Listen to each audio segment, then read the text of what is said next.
Bonjour et bienvenue dans ce nouvel épisode des Murmures de Fleur de Lune. Aujourd'hui, j'avais envie de prendre un temps un peu particulier avec toi. Un épisode plus humain, plus intime aussi. Un épisode qui parle de quelque chose qu'on voit rarement de l'extérieur, parce que justement, beaucoup de personnes ont appris à le cacher. À l'occasion de la Journée mondiale contre l'homophobie et la transphobie du 17 mai, j'avais envie de parler d'un sujet qui me semble profondément important. Pas sous l'angle du débat, pas sous l'angle de la colère, pas dans une logique contre les uns ou contre les autres, mais sous un angle humain, psychologique et émotionnel. J'avais envie qu'on parle de sécurité émotionnelle et du fait que, encore aujourd'hui, certaines personnes LGBTQIA+, n'osent pas toujours parler librement.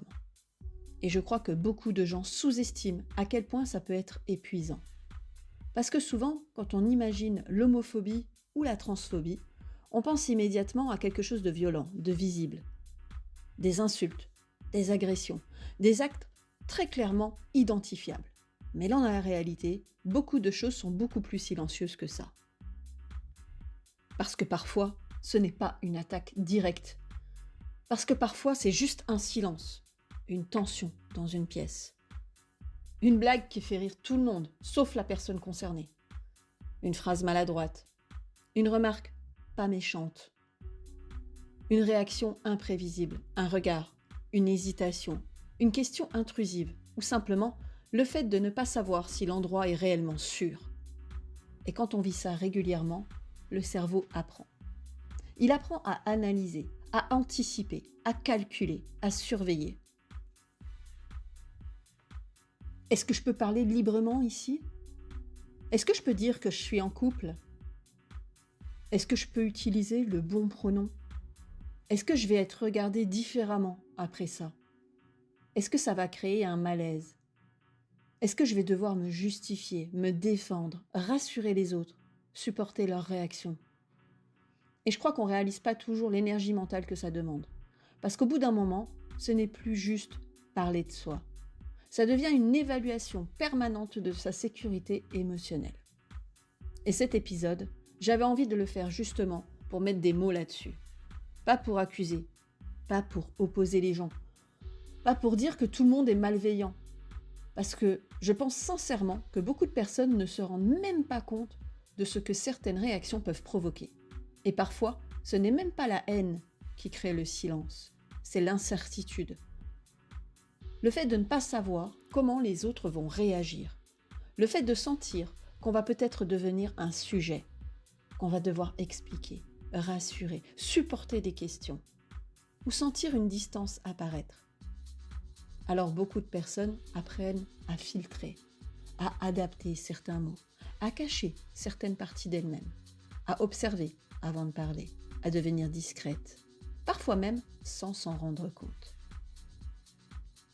Et ce que je trouve important, c'est de rappeler que ce n'est pas forcément de la honte. Souvent, c'est de la protection. Le cerveau humain est fait pour ça.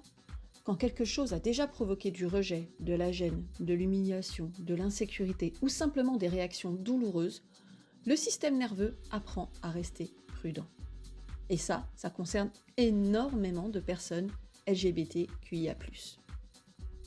Certaines depuis l'enfance, certaines depuis l'adolescence, certaines même dans leur propre famille, ou dans leur travail, ou dans le milieu médical, ou dans leurs relations, ou parfois simplement dans les petits moments du quotidien. J'avais envie que cet épisode soit aussi accessible aux personnes qui ne sont pas directement concernées, parce que je pense qu'on peut créer énormément de compréhension quand on parle des émotions humaines plutôt que de rentrer dans des camps opposés. Au fond, la plupart des êtres humains comprennent ce que ça fait, de ne pas se sentir totalement en sécurité quelque part, de devoir surveiller ce qu'on dit, de craindre le rejet, de vouloir être accepté, de vouloir souffler. Et finalement, c'est un peu de ça dont on va parler aujourd'hui, de cette fatigue invisible, de ces mécanismes de protection, de ce besoin immense d'avoir au moins un endroit où l'on peut respirer sans avoir à se surveiller en permanence. Alors installe-toi tranquillement, prends simplement ce moment comme un espace d'écoute, sans obligation d'être d'accord avec tout, sans tension, sans débat. Juste avec l'idée d'essayer de comprendre un peu mieux une réalité humaine que beaucoup de personnes vivent encore aujourd'hui en silence.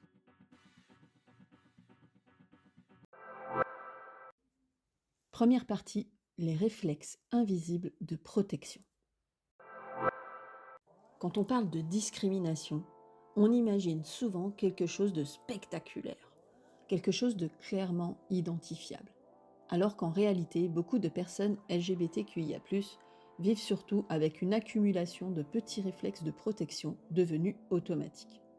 Des réflexes tellement intégrés qu'elles ne les remarquent parfois même plus elles-mêmes. Et pourtant, ces réflexes prennent énormément d'énergie mentale.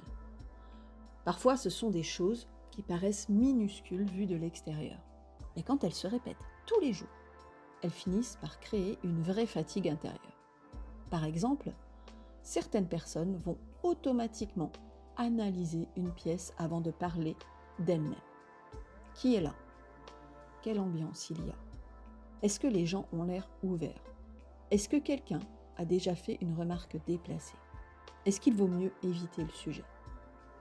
Ça peut vous sembler anodin, mais devoir réfléchir à ça constamment, c'est épuisant.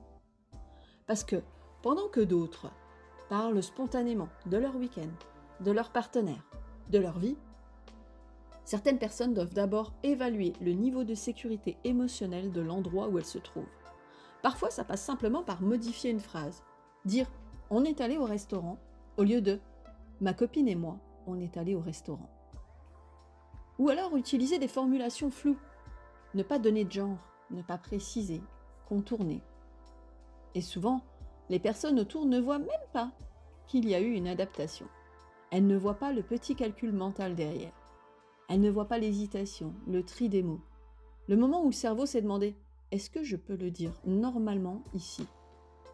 Et ça arrive dans énormément d'endroits. Au travail, en famille, chez le médecin, dans un groupe d'amis, dans des commerces, dans des lieux publics, parfois même dans des espaces supposés bienveillants. Certaines personnes vont aussi développer des réflexes d'observation très forts. Observer les réactions des autres avant de parler. Observer les regards. Observer les blagues. Observer la manière dont certaines personnes parlent des personnes LGBTQIA+, quand elles pensent qu'il n'y en a pas dans la pièce. Parce que beaucoup de personnes ont déjà vécu ce moment très particulier où l'ambiance change soudainement. Le moment où elles sentent qu'elles deviennent différentes aux yeux des autres.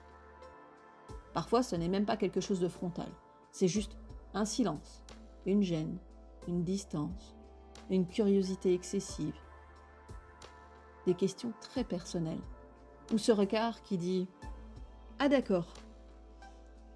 Et le cerveau enregistre extrêmement bien ces moments-là. Alors après, il anticipe. Certaines personnes vont éviter certains sujets. Certaines vont éviter certaines personnes. Certaines vont complètement compartimenter leur vie.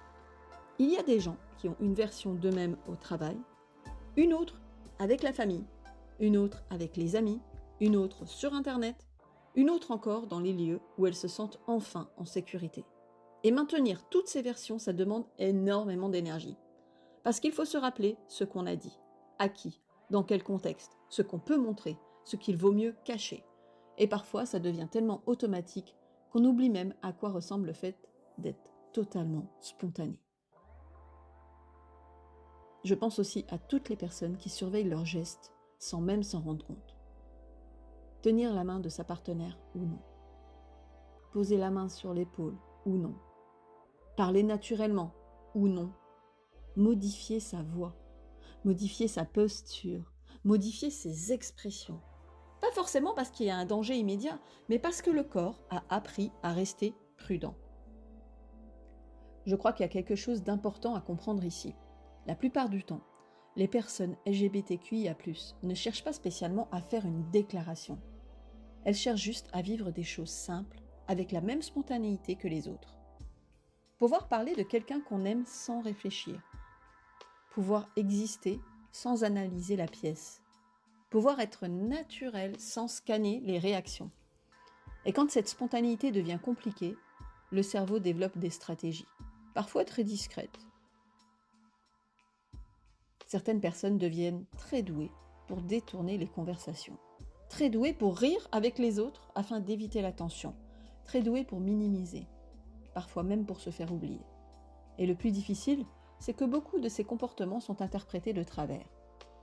Une personne peut sembler réservée, alors qu'en réalité, elle est simplement en train d'évaluer sa sécurité. Une personne peut sembler mystérieuse, alors qu'elle protège juste des parties d'elle-même.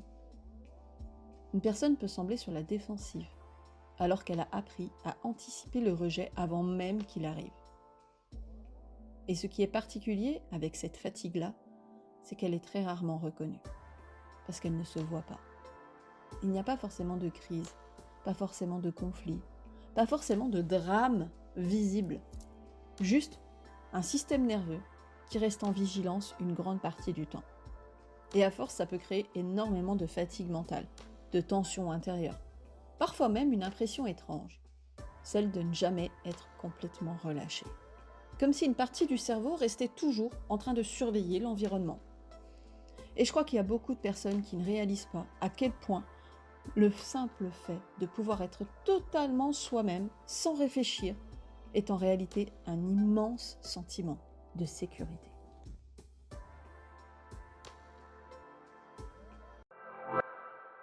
Partie 2. Pourquoi le cerveau développe ces mécanismes? Si le cerveau développe tous ces réflexes, ce n'est pas parce que les personnes exagèrent. Ce n'est pas parce qu'elles cherchent des problèmes. Et ce n'est pas non plus une question de fragilité. C'est simplement le fonctionnement normal du cerveau humain. Le cerveau est construit pour une chose essentielle, nous protéger, en permanence. Il observe, il compare, il mémorise, il anticipe et surtout, il cherche à éviter ce qui pourrait provoquer de la douleur. Pas uniquement une douleur physique, une douleur émotionnelle aussi. Parce que pour le cerveau humain, le rejet social peut être vécu comme quelque chose de profondément menaçant. Et ça, on l'oublie souvent. On parle beaucoup de sécurité physique, mais beaucoup moins de sécurité émotionnelle. Pourtant, le besoin d'être accepté, de ne pas être rejeté, de ne pas être humilié, de ne pas perdre le lien avec les autres, fait partie des besoins fondamentaux de l'être humain. Depuis toujours, l'humain vit en groupe. Et historiquement, être rejeté du groupe pouvait représenter un vrai danger. Alors notre cerveau a développé une hypersensibilité à tout ce qui ressemble à du rejet, de la moquerie, de l'exclusion, de l'humiliation ou de l'insécurité relationnelle. Quand certaines expériences se répètent, le cerveau apprend extrêmement vite. Par exemple, imaginons un adolescent qui entend régulièrement des remarques homophobes autour de lui, même si elles ne lui sont pas directement adressées. Le cerveau enregistre quand même un message. Attention, ici, certaines parties de toi ne sont peut-être pas en sécurité. Et souvent, ça commence très tôt. Parfois avant même que la personne comprenne réellement qui elle est. Une blague, une remarque à table, un mot utilisé comme insulte dans une cour d'école, un rire collectif, une réaction disproportionnée à quelqu'un de différent. Une phrase du type « J'espère que mon enfant ne sera pas comme ça ». Le cerveau absorbe tout ça, même dans le silence. Et à force, le système nerveux devient attentif à tout ce qui pourrait annoncer un rejet. C'est comme si le cerveau développait une sorte de radar émotionnel. Un radar qui scanne constamment les réactions, les expressions, les tons de voix, les sous-entendus, les changements d'ambiance. Et le plus important à comprendre, c'est que beaucoup de ces mécanismes deviennent automatiques. La personne ne choisit pas consciemment d'être prudente à chaque instant. Son cerveau le fait tout seul. Exactement comme quelqu'un qui a déjà vécu une situation douloureuse peut devenir plus vigilant ensuite. Par exemple, une personne qui s'est déjà brûlée va naturellement faire plus attention au feu. Le cerveau fonctionne pareil avec les blessures émotionnelles. Quand certaines réactions ont déjà provoqué de la honte, de la peur, de l'humiliation, de la solitude ou une perte affective importante, le système nerveux apprend à éviter ce risque. Et parfois, ce n'est même pas un événement grave isolé. C'est l'accumulation de centaines de petites expériences, des micro-tensions répétées, des moments où la personne a senti qu'elle devait se surveiller, s'adapter, faire attention, devenir plus discrète. Et à force, ça peut créer un état d'hypervigilance émotionnelle. L'hypervigilance, c'est quand le cerveau reste en alerte, même en l'absence de danger immédiat. Comme s'il essayait de prévoir les problèmes avant qu'ils arrivent. Et ça peut être extrêmement fatigant, parce qu'un cerveau en vigilance permanente consomme énormément d'énergie. Certaines personnes LGBTQIA+, deviennent alors très attentives aux changements de ton, aux réactions des autres, aux signes de malaise, aux possibles jugements. Pas parce qu'elles veulent surinterpréter, mais parce que leur cerveau a appris que ces détails pouvaient avoir des conséquences émotionnelles réelles. Et il y a aussi quelque chose de très important, l'imprévisibilité. Le cerveau humain tolère beaucoup mieux une situation difficile qu'une situation imprévisible. Quand une personne ne sait jamais comment les autres vont réagir, le système nerveux reste en tension. Parce qu'il ne peut pas anticiper clairement. Et beaucoup de personnes LGBTQIA+, vivent avec cette question permanente. Est-ce que cette personne va être sécurisante ou non ? Et parfois les réponses sont très contradictoires. Quelqu'un peut sembler ouvert, puis faire une remarque blessante. Quelqu'un peut dire « je n'ai rien contre », mais ensuite devenir froid ou mal à l'aise. Quelqu'un peut être bienveillant sur certains sujets et très jugeant sur d'autres. Cette imprévisibilité pousse le cerveau à rester en vigilance, parce qu'il ne sait jamais totalement à quoi s'attendre. Et ce qui est difficile aussi, c'est que beaucoup de personnes finissent par intérioriser cette prudence. Elles apprennent à se censurer avant même que les autres ne réagissent. Pas parce qu'elles ont honte de qui elles sont, mais parce qu'elles veulent éviter la douleur émotionnelle, éviter les tensions, éviter les débats, éviter le malaise, éviter d'être réduites uniquement à ça. Et parfois, ça peut aller très loin. Certaines personnes deviennent extrêmement performantes socialement, très adaptées, très agréables, très capables de gérer l'ambiance. Mais derrière cette adaptation, il peut y avoir énormément de fatigue. Parce que quand on surveille constamment l'impact qu'on pourrait avoir sur les autres, on finit parfois par perdre le contact avec sa propre spontanéité. Et je crois qu'il y a quelque chose de profondément important à comprendre ici. Ces mécanismes ne sont pas des caprices, ce sont des mécanismes de survie émotionnelle. Des mécanismes développés par un cerveau qui essaye simplement de protéger la personne. De la honte, du rejet, de l'humiliation, de l'abandon, de l'insécurité relationnelle.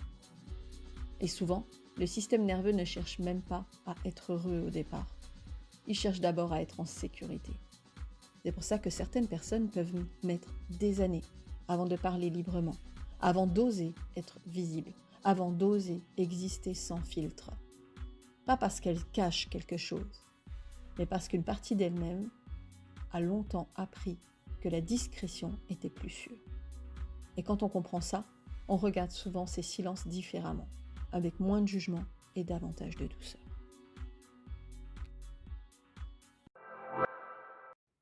Partie 3, la fatigue mentale et émotionnelle. Quand tous les mécanismes deviennent permanents, ils finissent par avoir un impact énorme sur la santé mentale et émotionnelle. Parce qu'au bout d'un moment, c'est plus seulement faire attention de temps en temps. C'est vivre avec une partie de ton cerveau qui reste active en permanence. Observer, analyser, adapter, anticiper. Et ça, c'est épuisant.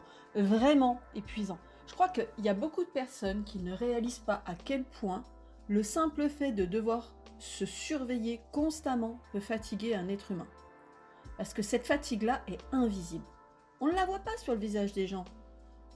Certaines personnes continuent à travailler, à sourire, à plaisanter, à être sociables, à gérer leur quotidien normalement. Et pourtant, à l'intérieur, leur système nerveux ne se repose presque jamais complètement. C'est un peu comme avoir des dizaines d'onglets ouverts dans le cerveau en permanence. Des micro-calculs continus.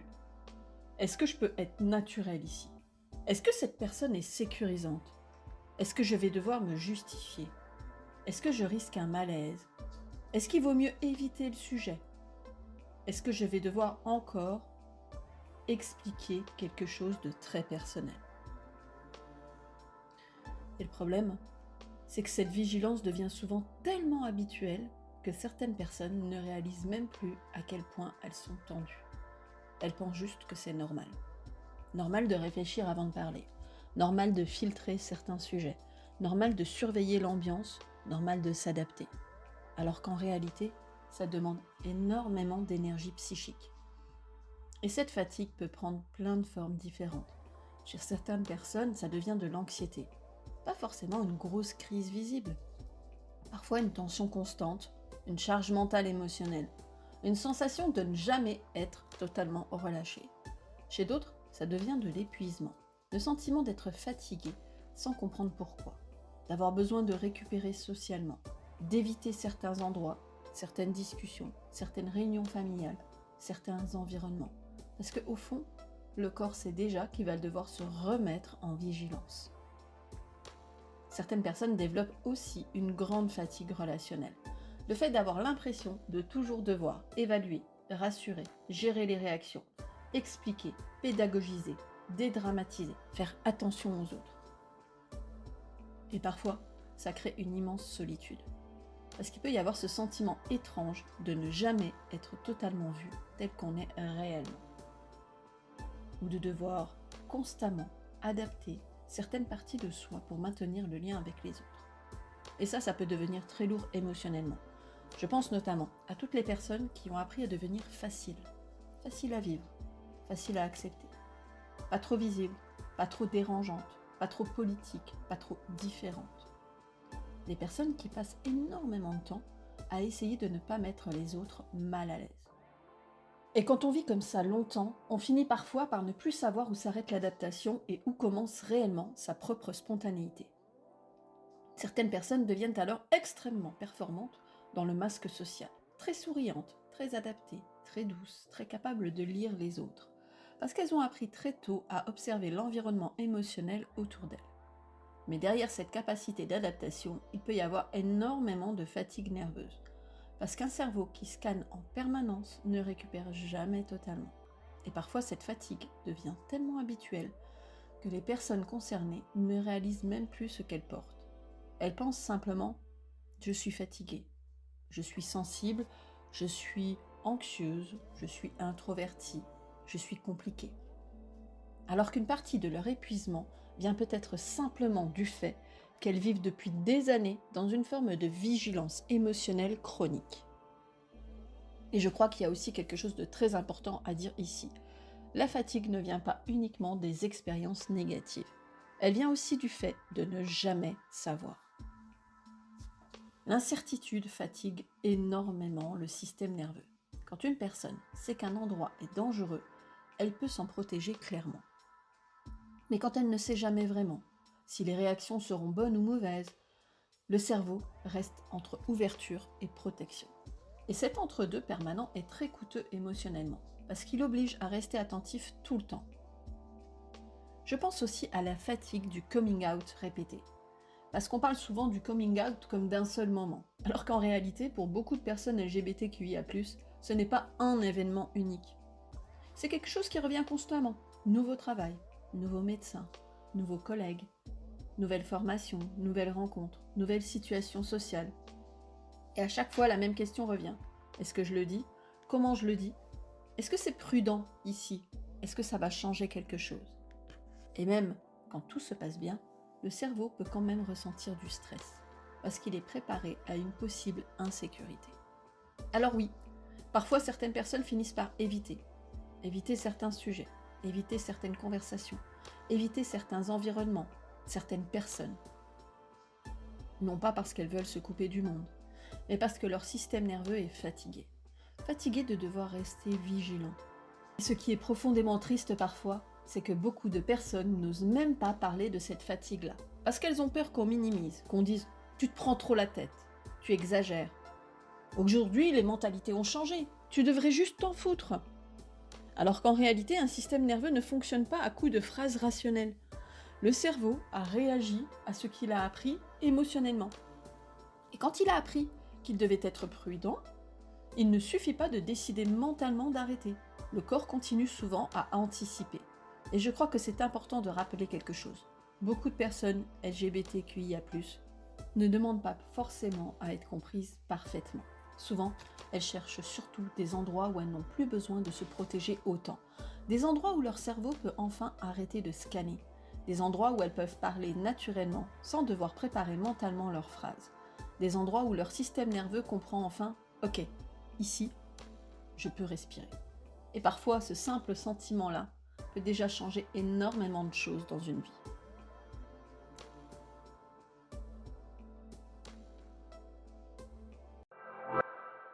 Partie 4, ce que les proches ne voient pas toujours. Je crois que cette partie-là est particulièrement importante, parce que souvent, les blessures émotionnelles ne viennent pas uniquement de personnes ouvertement violentes ou malveillantes. Parfois, elles apparaissent dans des endroits où il y a pourtant de l'amour, de l'attachement, de la bonne volonté. Et c'est justement ce qui rend certaines situations si compliquées émotionnellement. Beaucoup de proches pensent sincèrement être ouverts, et parfois ils le sont réellement. Mais malgré ça, certaines réactions peuvent quand même créer de l'insécurité émotionnelle sans qu'ils s'en rendent compte. Parce qu'il existe énormément de petites choses invisibles qui peuvent faire comprendre à quelqu'un « Attention, ici, je ne suis peut-être pas totalement en sécurité ». Et souvent, ces choses-là ne sont même pas faites avec des mauvaises intentions. Par exemple, quand une personne fait un coming out et que la première réaction devient immédiatement « Mais t'es sûr ? Depuis quand ? Comment l'as-tu su ? Tu crois pas que c'est une phase ?» Même si la personne pense simplement discuter, le cerveau de l'autre peut immédiatement ressentir de la remise en question, du doute, une nécessité de se justifier. Et parfois, ce qui fatigue le plus, ce n'est même pas le rejet direct. C'est le fait d'avoir l'impression de devoir expliquer son existence en permanence. Certaines personnes LGBTQIA+, passent une grande partie de leur vie à répondre à des questions que les autres n'auraient jamais à gérer. Des questions très personnelles, très intimes, parfois très intrusives. Et souvent, les proches ne réalisent pas à quel point ça peut être lourd émotionnellement. Parce que quand quelque chose fait naturellement partie de votre vie, vous ne mesurez pas toujours ce que ça représente d'être constamment observé ou questionné à ce sujet. Il y a aussi les petites phrases, celles qui semblent anodines. Moi, ça ne me dérange pas tant que ça reste discret. On ne peut plus rien dire aujourd'hui. C'est juste que j'ai du mal à comprendre. Et pourquoi vous avez besoin de le montrer ? Tu fais ce que tu veux, mais c'est pas contre toi, hein ? Parfois, les personnes qui prononcent ces phrases ne pensent pas être blessantes, mais le cerveau de la personne concernée entend surtout « une partie de toi crée quand même un malaise ». Et quand ce type de message se répète, même subtilement, le système nerveux apprend à se protéger. Je pense aussi à quelque chose de très fréquent. L'hétérosexualité supposée automatiquement. Quand on demande naturellement. Et ton copain ? Tu as un mari ? Quand est-ce que tu trouveras un homme bien ? Ce ne sont pas forcément des phrases malveillantes, mais elles rappellent constamment à certaines personnes qu'elles doivent soit corriger, soit expliquer, soit contourner. Et parfois, quand on doit faire ça toute sa vie, ça finit par devenir épuisant. Il y a aussi les réactions émotionnelles des proches. Parfois, une personne ose enfin parler d'elle-même. Et elle se retrouve immédiatement à devoir gérer les émotions des autres. Le choc, la gêne, les pleurs, la panique, la culpabilité, les inquiétudes, les débats. Et dans ces moments-là, la personne concernée passe parfois de quelqu'un qui partage quelque chose d'intime à quelqu'un qui doit rassurer tout le monde autour d'elle, alors que souvent, elle-même avait besoin de sécurité émotionnelle à ce moment-là. Je crois qu'il y a aussi quelque chose de très difficile, les réactions contradictoires. Par exemple, « je t'accepte », mais avec une distance qui apparaît ensuite. Ou « ça change rien hein », tout en évitant ensuite certains sujets. Ou encore « je suis ouvert », mais avec des blagues répétées, des remarques maladroites ou un inconfort visible.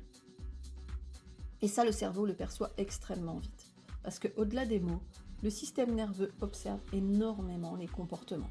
le ton, le regard, la posture, les silences, les changements d'attitude. Et parfois même quand les mots semblent corrects, le corps ressent quand même une tension. Je pense aussi aux proches qui minimisent sans le vouloir. Quand ils disent « Ah, aujourd'hui c'est accepté, hein. Les mentalités ont changé, tu te prends trop la tête, tu devrais juste vivre ta vie. » Souvent c'est dit pour rassurer. Mais pour quelqu'un qui vit réellement cette vigilance intérieure, ça peut donner l'impression que sa fatigue émotionnelle n'est pas comprise. Parce que, au fond, le problème n'est pas uniquement ce qui existe objectivement autour de soi. Le problème, c'est aussi ce que le cerveau a appris émotionnellement au fil du temps. Et ça, on ne l'efface pas simplement avec une phrase rationnelle. Je crois qu'il y a également quelque chose que beaucoup de proches ne voient pas.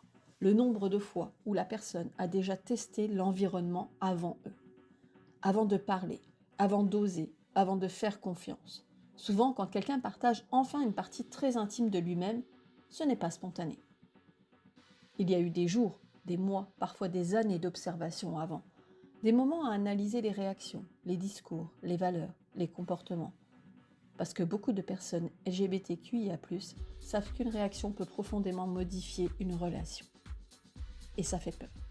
La peur de perdre une famille, la peur de perdre des amis, la peur de devenir différent dans le regard des autres, la peur que la relation ne soit plus jamais totalement la même. Alors forcément, quand une personne ose enfin parler, ce qu'elle espère souvent, ce n'est pas forcément un grand discours parfait, c'est surtout de la sécurité. Sentir qu'elle peut rester elle-même sans devoir immédiatement se défendre, se justifier ou gérer le malaise des autres. Et je crois qu'au fond, beaucoup de proches aimeraient bien faire correctement mais ne savent pas toujours comment. Parce qu'on ne nous apprend pas réellement à accueillir ce type de paroles. On ne nous apprend pas comment écouter sans envahir, comment poser des questions sans mettre de pression, comment rassurer sans minimiser, comment être présent sans transformer l'échange en débat. Et parfois, la chose la plus sécurisante qu'on puisse offrir à quelqu'un, c'est simplement de rester calme, de rester doux, de ne pas faire de cette révélation quelque chose de problématique. Juste montrer, tu peux être toi ici. Et notre lien ne devient pas fragile à cause de ça. Et honnêtement, pour beaucoup de personnes, ce type de réaction peut être profondément réparateur.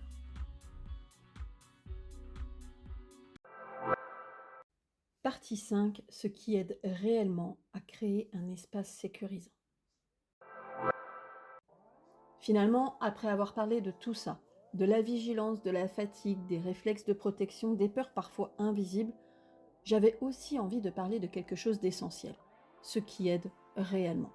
Parce que parfois, on imagine qu'il faut forcément dire parfaitement les bonnes choses, avoir toutes les connaissances, tous les mots, toutes les réponses, alors qu'en réalité, ce qui crée le plus de sécurité émotionnelle est souvent beaucoup plus simple, beaucoup plus humain. La première chose qui aide profondément, c'est la stabilité émotionnelle. Le fait de sentir que la personne en face ne va pas devenir imprévisible, qu'elle ne va pas exploser ou transformer la conversation en débat, ou faire peser un malaise énorme dans la pièce. Quand quelqu'un parle d'une partie intime de lui-même et qu'en face il trouve du calme, le système nerveux se détend immédiatement un peu. Parce qu'il comprend, je ne suis pas en danger ici. Et ça peut sembler tout simple, mais beaucoup de personnes LGBTQIA+, vivent tellement dans l'anticipation des réactions que la douceur devient quelque chose d'immense. Parfois, ce qui sécurise le plus, c'est simplement une réaction normale. Pas froide, pas excessive non plus, juste humaine. Par exemple, merci de m'en parler. Je suis content que tu te sentes suffisamment en confiance pour me le dire. Tu n'as pas besoin de te justifier. Je veux juste que tu sois bien. Ça ne change pas le regard que j'ai sur toi. Ce type de phrase peut avoir énormément d'impact, parce qu'elles enlèvent immédiatement la sensation de devoir se défendre. Mais je crois qu'il y a quelque chose de très important. Les espaces sécurisants ne sont pas forcément des espaces parfaits. Ce sont des espaces où la personne sent qu'elle peut exister sans devoir se protéger en permanence. Et ça change beaucoup de choses, parce qu'un système nerveux ne cherche pas la perfection. Il cherche la sécurité, la prévisibilité, la douceur, l'absence de menace émotionnelle. Et parfois, ce qui fait énormément de bien, c'est aussi le fait de ne pas devoir devenir un sujet. Pouvoir parler de sa partenaire comme n'importe qui parlerait de la sienne. Pouvoir exister naturellement, sans fascination excessive, sans malaise, sans curiosité intrusive, sans avoir l'impression de devoir représenter toute une communauté. Juste être une personne. Je pense aussi à quelque chose de très important. Respecter le rythme des gens. Certaines personnes parlent facilement, d'autres non. Certaines ont besoin de temps. Certaines ont vécu beaucoup de rejets. Certaines sont encore en construction intérieure. Certaines ne sont pas out partout. Certaines ont peur. Certaines protègent encore des liens importants dans leur vie. Et forcer quelqu'un à parler, même avec des bonnes intentions, peut recréer de l'insécurité. Parce qu'au fond, la sécurité émotionnelle passe énormément par le respect du contrôle personnel. Pouvoir choisir quoi dire, à qui, quand et dans quelles conditions. C'est extrêmement important. Je crois aussi que les petits détails du quotidien comptent énormément. Les réactions simples, le ton utilisé, les mots, les silences, la manière d'accueillir les choses. Parfois, ce qui fait du bien, c'est simplement de ne pas supposer automatiquement l'hétérosexualité de quelqu'un. Ou de laisser de la place naturelle. Par exemple, tu es en couple plutôt que tu as un copain. Ce sont des détails très simples, mais qui permettent à l'autre de ne pas avoir immédiatement à corriger ou à se protéger. Et surtout, je crois qu'il y a quelque chose de profondément apaisant quand quelqu'un sent qu'il n'a pas besoin de mériter le respect, qu'il n'a pas besoin d'être parfait, qu'il n'a pas besoin d'être discret, d'être pédagogue, d'être exceptionnellement gentil pour être accepté. Juste humain. Et ça peut être incroyablement réparateur. Je pense aussi à l'importance des espaces où les personnes peuvent enfin baisser la garde. Parce que beaucoup de personnes LGBTQIA+, deviennent très fortes dans l'adaptation. Très fortes pour gérer, pour lire les autres, pour anticiper, pour éviter les tensions. Mais rares sont les endroits où elles peuvent complètement relâcher cette vigilance. Et quand elles trouvent enfin un espace comme ça, le corps ressent immédiatement. Le souffle change, les épaules se détendent, la voix devient plus naturelle, les mots sortent plus facilement. Parce que le système nerveux comprend enfin « je n'ai pas besoin de surveiller chaque détail ici ». Et honnêtement, je pense qu'on sous-estime énormément l'impact thérapeutique de ce sentiment-là. Le fait de pouvoir exister sans devoir se protéger en permanence.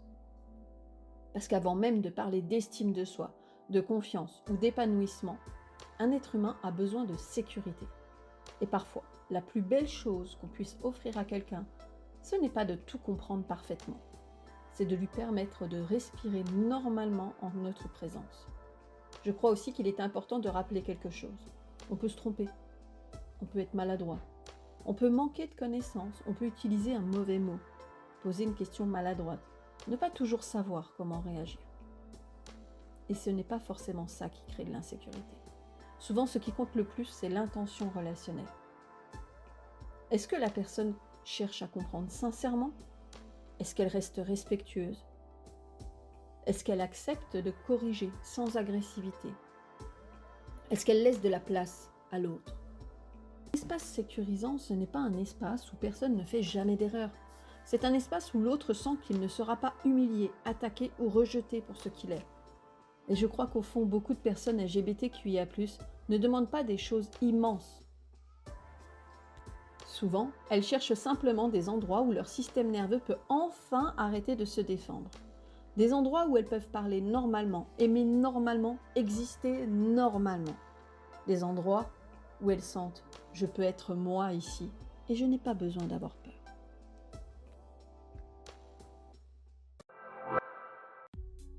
En conclusion, je crois que ce que j'aimerais laisser à la fin de cet épisode, c'est surtout quelque chose de doux. Pas un débat, pas une opposition, pas une injonction, juste un peu plus d'humanité. Parce qu'au fond, qu'on soit concerné directement ou non, nous avons tous besoin de la même chose. Des endroits où l'on peut respirer sans se sentir en danger émotionnellement. Des endroits où l'on n'a pas besoin de surveiller chaque mot, chaque geste et chaque réaction. Des endroits où l'on peut simplement être accueilli comme un être humain. Et parfois on oublie à quel point ce sentiment-là est précieux. Parce que quand on l'a toujours connu, on ne remarque même plus sa présence. Et quand on a passé des années à devoir analyser, anticiper, s'adapter ou se protéger, le simple fait de se sentir enfin en sécurité peut devenir immense. Je crois sincèrement qu'on ne mesure pas toujours l'impact que peut avoir une présence calme. Une présence qui ne juge pas, qui ne transforme pas l'autre en problème, qui ne demande pas de justification et qui ne crée pas de tension. Parfois, une personne ne se souviendra pas exactement des mots qu'on lui a dit, mais elle se souviendra très longtemps de ce qu'elle a ressenti en notre présence. Est-ce qu'elle a dû se crisper, se défendre, se préparer émotionnellement? Ou est-ce qu'elle a enfin pu souffler un peu? Et je pense que c'est peut-être là que commencent les espaces réellement sécurisants. Pas forcément dans les grands discours, mais dans la qualité de présence, dans la manière d'écouter, dans la manière de laisser de la place, dans la capacité à rester doux face à quelque chose qu'on ne comprend pas toujours parfaitement. Parce qu'on n'est pas obligé de tout connaître pour être sécurisant. On n'est pas obligé d'avoir toutes les réponses. Parfois, être quelqu'un auprès de qui l'autre peut rester lui-même sans peur, c'est déjà énorme. Et si certaines personnes LGBTQIA+, écoutent cet épisode aujourd'hui, j'ai envie de leur dire quelque chose. Si vous avez développé des réflexes de protection, si vous analysez beaucoup les réactions, si vous choisissez parfois le silence, si vous vous fatiguez de devoir toujours évaluer votre sécurité émotionnelle, ce n'est pas ridicule.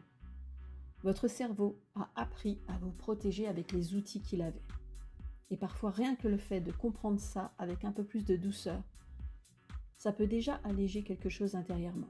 Vous n'êtes pas trop sensible, vous n'êtes pas compliqué, vous n'êtes pas exagéré. Le cerveau nerveux humain réagit à ce qu'il vit émotionnellement.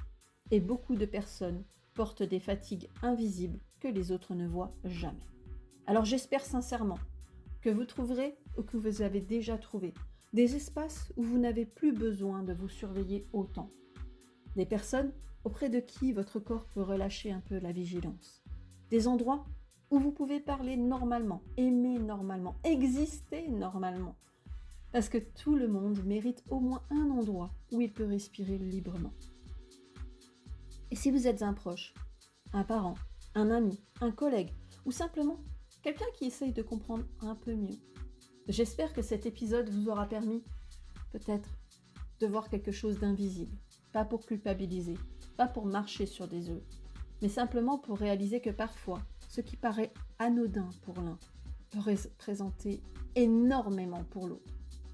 Et qu'à l'inverse, un peu de douceur, de stabilité, de sécurité émotionnelle peuvent aussi changer énormément de choses.